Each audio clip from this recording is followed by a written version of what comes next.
कि घर की वो 4 मर्यादा कौन सी है जिस मर्यादा में नारी रहे तो उस घर में संपदा नहीं घटती, उस घर की संपदा को समाप्त नहीं किया जा सकता है। 4 मर्यादा माता लक्ष्मी, मां सरस्वती के सामने माता पार्वती जी से पूछ रही है। वो मर्यादा है कौन सी जिस मर्यादा के बल पर एक जो घर बसता है, घर जो बसाया जाता है, उस घर में सुख, सौभाग्य, संपदा, सत्ता, वैभव, प्रतिष्ठा, यश, कीर्ति, आरोग्यता, ये सब वहां रहे।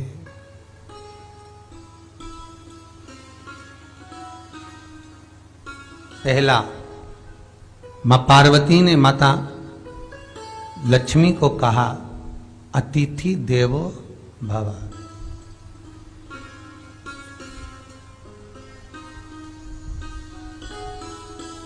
हमारे दरवाजे पर जब कोई अतिथि आए, हमारे दरवाजे पर कोई मेहमान आए, तो हम उसका आदर करें। परिवार के लोग जो आदर कर रहे हैं वो अपनी जगह पर है, भाई आदर कर रहा है वो अपनी जगह पर है, जेठ आदर कर रहा है वो अपनी जगह पर है, देवर मान सम्मान दे रहा है वो अपनी जगह पर है।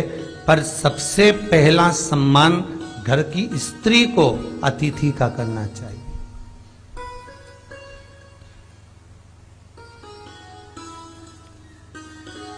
सास के मेहमान आ गए, पहचान वाले, बहुवन मालूम पड़े अपने कमरे में बैठी हुई है।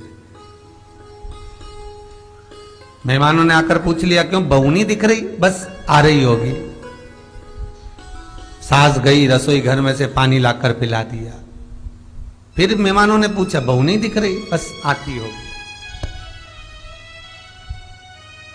2 बार सास ने गिलास भी गिरा दिया कि एक आध तो आ जाओ रही ऊपर से, पर नहीं आई। जब सास ने चाय रख दी और चाय रखकर सास फिर लेकर आई, तो बहुओं के मन में आया, चलो सास ने चाय बना दी है, खुशबू ऊपर आ गई है, अब चलते हैं। और बहू फिर नीचे आई।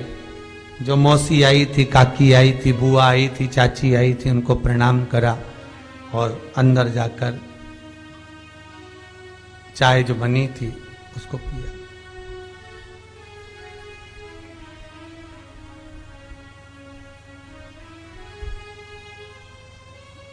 एक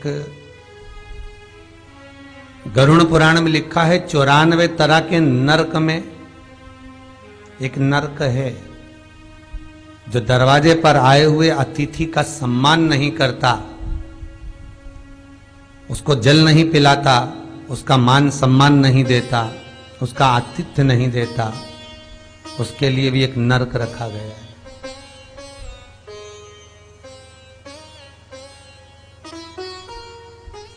हजारों नरकों में एक नरक वो भी है जिसका हमने आतिथ्य ना करा हो। मेरा बहुओं से निवेदन है, सास के रिश्तेदार आए तो आप उनका भी आदर करिए, और आपके रिश्तेदार आए तो आप उनका भी आदर करिए। जेठानी के रिश्तेदार आए तो आप उनका भी आदर करिए, और देवरानी के रिश्तेदार आए तो आप उनका भी आदर करिए। आप किसी न किसी रूप में जो अतिथि आया है वो न जेठ का है, न देवर का है, न वो सास का है, अतिथि घर का है, किसी एक व्यक्ति का अतिथि नहीं है।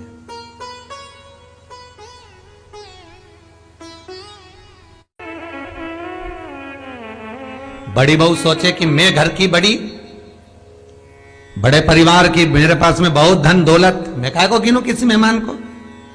छोटी बहू सोचे मैं काहे को गिनूं, मंजिली सोचे मैं काहे को गिनूं, संजिली सोचे मैं काहे को गिनूं।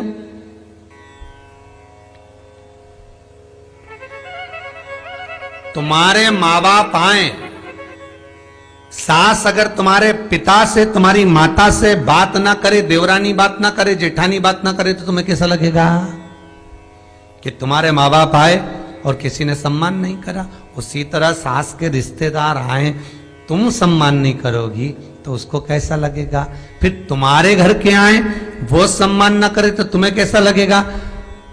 आतिथ्य घर में कोई भी आए वो सबके लिए। दूसरा क्रम बताया,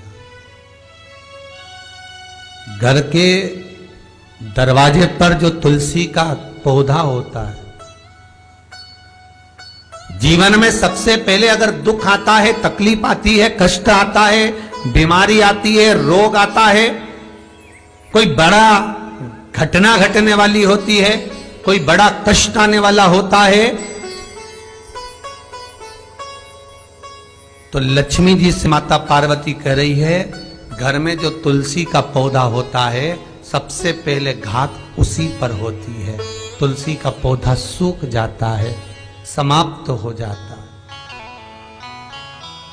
उसके डालियां मुरझा जाती हैं, नीचे लटक जाती है, मंजरी झुक जाती है, या तुलसी के कुंडे में जो मिट्टी है उसमें फफूंद पड़ जाती है।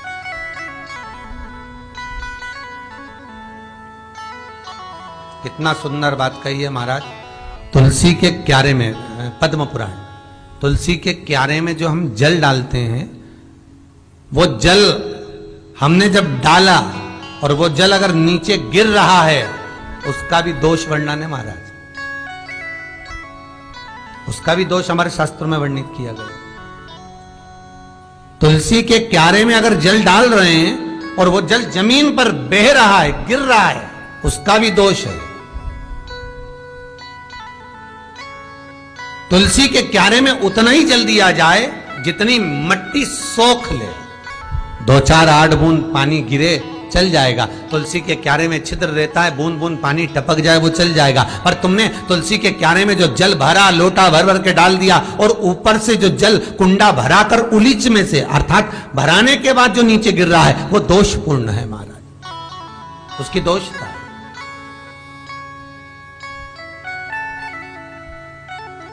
वो दोष देने वाला।